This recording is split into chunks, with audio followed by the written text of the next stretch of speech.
Jadi langkah-langkah yang dapat kita sebagai umat Kristiani ambil dalam menghadapi pandemi ini yang telah berdampak bagi kualitas ibadah kita adalah yang pertama kita dapat menjalankan ibadah sesuai dengan protokol kesehatan yang telah ditetapkan agar pandemi yang terjadi ini dapat cepat terselesaikan juga.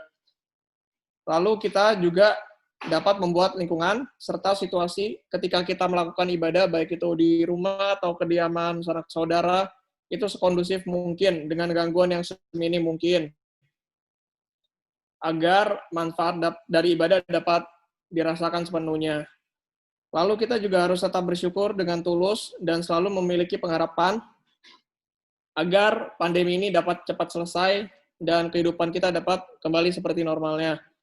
Kita juga tidak boleh lupa untuk tetap rajin dan disiplin menjalankan ibadah dan membaca firman Allah yang menjadi pedoman untuk hidup kita sehari-hari.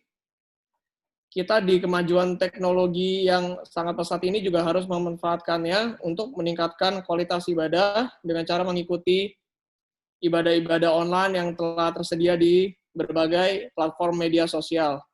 Lalu kita juga dapat menguatkan iman kita dengan sesama saudara seiman Kristiani kita dengan mengikuti organisasi Kristiani, tentunya dengan tetap mementingkan protokol kesehatan dengan melakukannya secara online. Yang terakhir, kita juga harus sungguh-sungguh selalu membuka hati untuk mau memiliki iman yang bersandar kepada Kristus. Bab 5 kesimpulan, saya Eliezer Rama Saleno dengan nomor induk 010711701010. Kesimpulan yang kami ambil dari tema K3 ini adalah solusi yang dapat dilakukan untuk mengatasi masalah yang ada adalah dari diri kita sendiri, yaitu seperti berkomitmen dan terus mempertahankan iman kita secara sungguh-sungguh dan juga menjadikan Allah sebagai fokus kita satu-satunya. Lalu kita juga harus tetap memaksa diri kita sendiri untuk sungguh-sungguh dalam beribadah di rumah, selayaknya beribadah di gereja. Terima kasih sudah mendengarkan presentasi kami.